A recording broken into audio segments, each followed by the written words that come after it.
பூன்னு சொன்னதும் எல்லாரும் பயந்து போய் நம்ம கிட்ட வந்து பூ வாங்கிட்டாங்க. வடிவா அங்க பாரு, சண்டாசமன் யாரும் ஓடுறாங்கடி.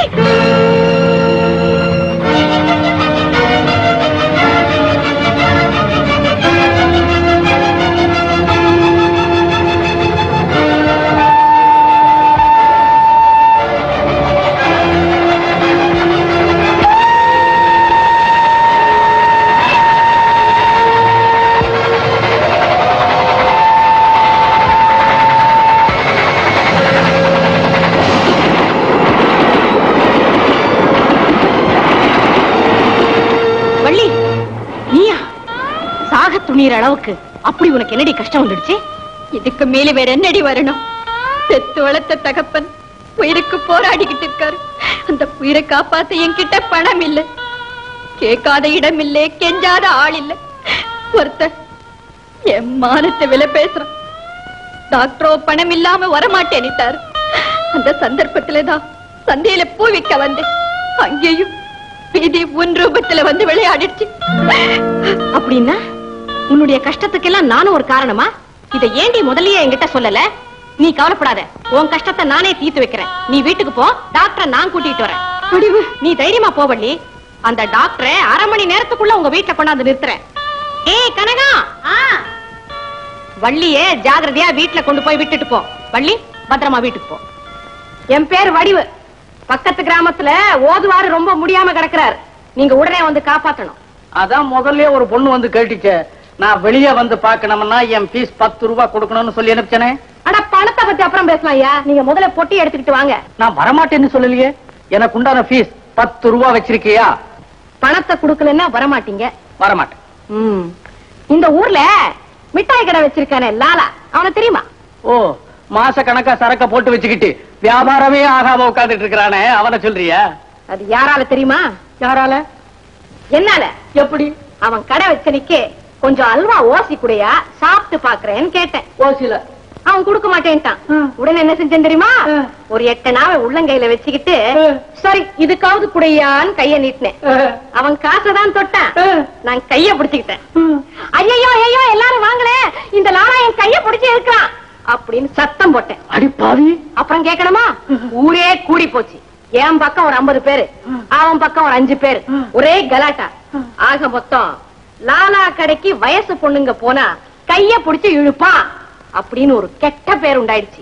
அன்னில இருந்து நீ வரைக்கும் அந்த லாலா ஈ ஓட்டிக்கிட்டு உட்கார்ந்து இருக்கான். நீங்களும் ஈ ஓட்டணுமா இல்ல தொழில் பார்க்கணுமா? அம்மா, என் பழப்ப கெடுத்தாரு. இதோ வந்துட்டேன். நீ எங்க கூப்பிடு அங்க வரேன். எதை சீ துணி அழைச்சி இது கடுமையான விஷஜரம். நான் கொடுக்கற மருந்த 3 மணி நேரத்துக்கு ஒரு முறை கொடுங்க. ரொம்ப ஜாக்கிரதையா கவனிச்சுக்கணும். இந்த நான் வரட்டுமா?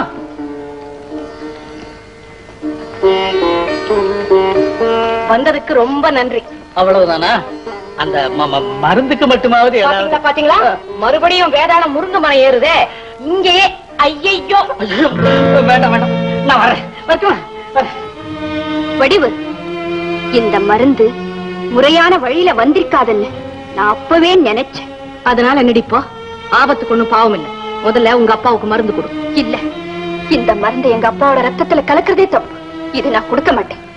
இப்படி ஒரு வெக்கம் கெட்ட வேலை செஞ்சு அவரை பழிக்க வைக்கணும்னு அவசியம் இல்லை. வள்ளி, நடந்ததை மறந்துட்டு பேசாத. உன்னால இது முடியாம தானே தற்கொலை பண்ணிக்கிட்டு சாக போன.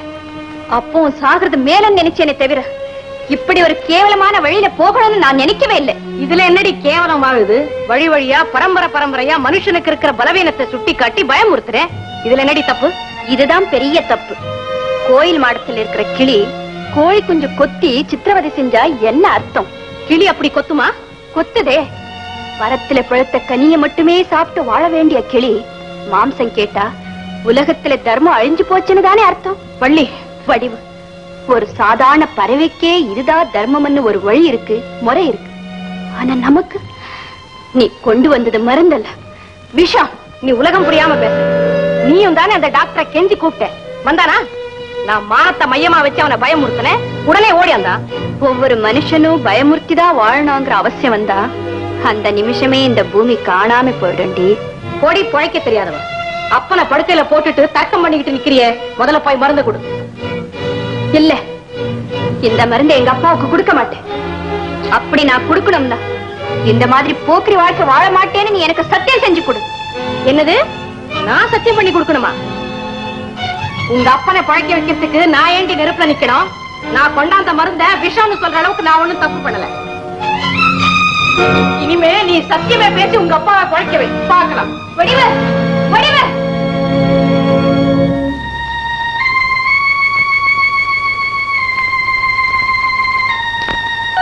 அப்பா, ஆபத்துக்கு பாவம் இல்லேன்னு நினைச்சா இந்த மருந்தை உங்களுக்கு கொடுக்கலாம்.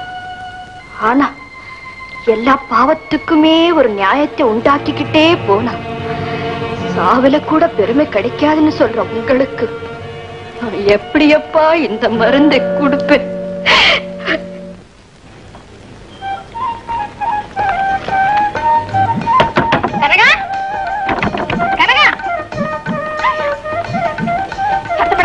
என்னடி இதெல்லாம்?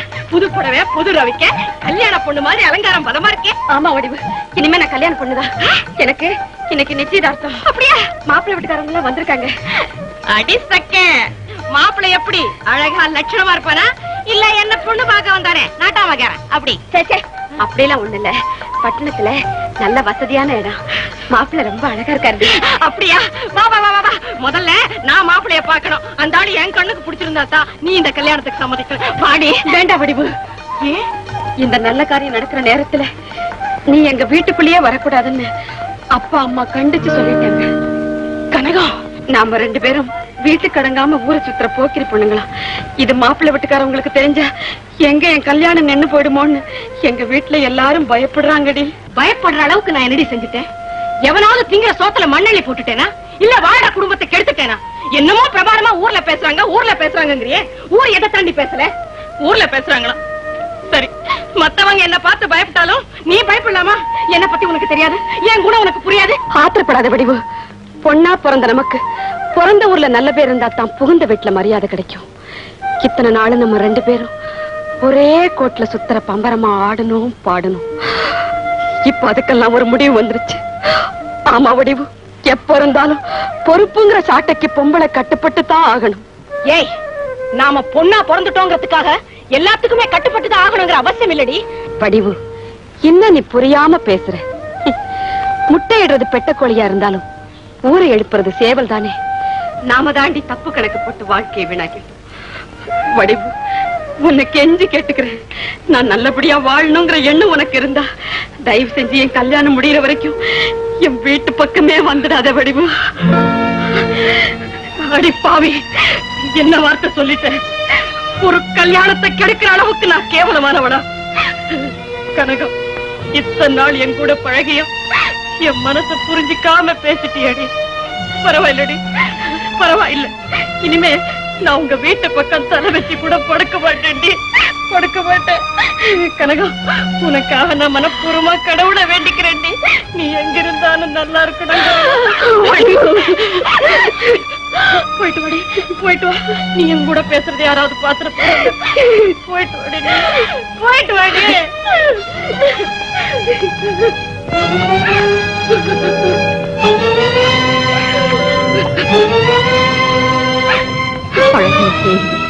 பிறந்த ஊரு, வாழ்ந்த வாழ்க்கை, எல்லாத்துக்குமே நான் ஒரு கருப்பு புள்ளி. இத்தனைக்கும் நான் செஞ்சது என்ன? ஆமா, வள்ளி சொன்னது உண்மைதான். வள்ளி சொன்னது உண்மைதான்.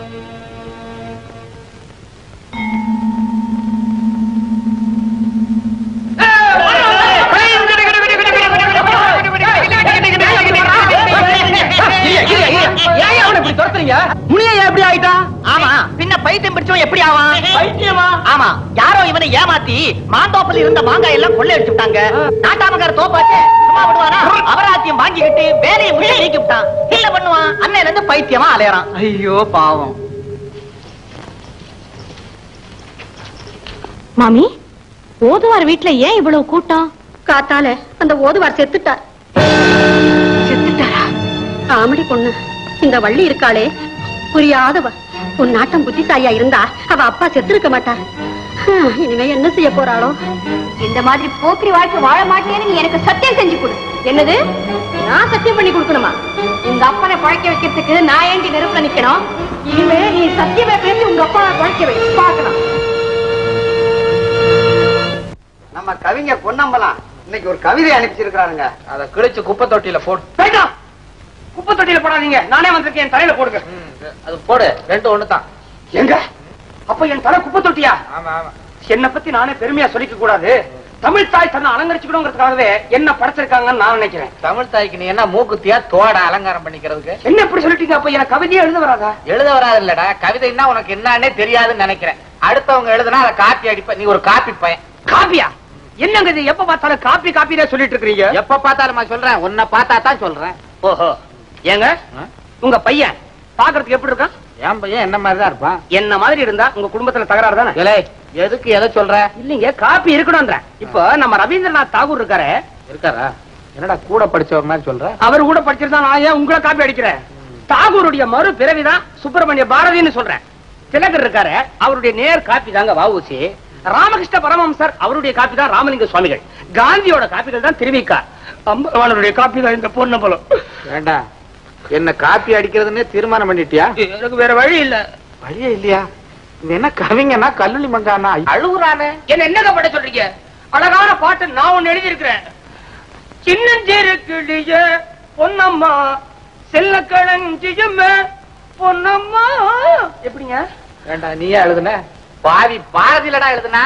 ஐயா, நான் மாத்திட்டேன். என்னத்த மாத்தின? அவன் கண்ணம்மாண்டா, நான் பொன்னம்மாண்டேன். ஐயோ, இந்த காலத்துல இந்த இறந்த பழம் பாட்டு இல்ல, இது மாதிரி பாட்டை தான் காப்பி அடிக்க கூடாது, ஏன்னா அது பாப்புலர். அவன் என்ன சொல்லிட்டான்?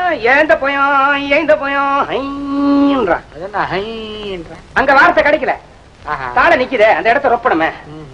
ஏங்க தெரியாம கேக்குறேன், இப்ப நீங்க எழுதுறத எவன் படிக்கிறான்றீங்க? நான் ஒருத்தன் படிச்சிருக்கிறேன் பொழப்புக்காக. ஜனங்க ரொம்ப மாறிட்டாங்க. புஸ்தகத்தையே படிக்கிறது இல்ல, செவத்துல எழுதுனது, தார் ரோட்ல எழுதுனது, இதைத்தான் படிக்கிறான். மிஞ்சி போச்சுன்னா ரகசிய தபால், லவ் லெட்டர், இதைத்தாங்க உடைக்கிறான். வருங்க, சும்மா அடம் பிடிக்காதீங்க. என் கவிதை உங்க பத்திரிகையில போட போறீங்களா இல்லையா? என் பத்திரிகை ஏதோ சுமாரா ஓடிக்கிட்டு இருக்கு, உன் கவிதையை போட்டு அதை நிறுத்தணும்ன்றியா? இருக்கட்டுமே, நின்னா என்ன வேற பத்திரிகை ஆரம்பிக்கிறது? இன்னொன்னு ஆரம்பிக்க முடியாது. இந்த திருடுறது திருடுற, பெரிய இடமா பாத்துடுற. பெரிய இடத்துல திருட்டா? மாடி ஏரியா திருட சொல்றேன். எழுத்த கம்பன், காளமேகம், ஒட்டக்கூத்தன், புகழேந்தி, வள்ளுவன், எத்தனை பேர் இருக்கான்? நல்ல யோசனைங்க. கம்பன், காளமேகன், புகழேந்தி, வள்ளுவர். வள்ளுவர் அடிக்க கூடாதுங்க. பஸ் எல்லாம் எழுதிருக்காங்க, எல்லாரும் படிச்சிருப்பாங்க, தெரிஞ்சு போவோம். என்னங்க பெரிய கம்ப சூத்திரமா? நம்மளே கற்பனை பண்ணி எழுதலாம். தமிழ் எங்க இருந்து வருதுன்றீங்க? கோதாவரியில இருந்து வரல, கங்கையில இருந்து வரல. உங்ககிட்ட இருந்து வருதா? இல்லீங்க, நம்ம யார்கிட்ட இருந்துமே வரல. அமிழுது அதுல இருந்து வருது. திருப்பி திருப்பி சொல்லி பாருங்க. அமிழுது அமிழுது அமிழுது அமிழுது அமிழுது. என்ன எழுதியிருக்கு? அதேதாங்க, விலாவரியா விளக்கமா எழுதியிருக்கேன். இதுவும் பாரதிதாசன் காப்பி தான். ஐயோ என்னடா என்னடா கிழிச்சிட்டீங்க? இருக்கிறது ஒண்ணுதான், இல்லாத ஒண்ணுதான். நீ போய் நான் சொன்னவங்களை பாரு. இந்த கம்பன், காளமேகம், ஒட்டக்கூத்தன், புகழேந்தி ஏதாவது கிடைக்கும் போட. ஆமா, வசமா மாட்டலாங்க, நான் விட போறதில்ல. இன்னொருத்தங்கிட்ட வாங்கி வச்சிருக்க, ஏதோ தூக்கிட்டு போற. நீங்களுமா? அடே போ. ஐயோ, இவன்ட்ட ஜாக்கிரதையா இருக்கணும் போல இருக்கு. அதாவது கையில தூக்கிட்டு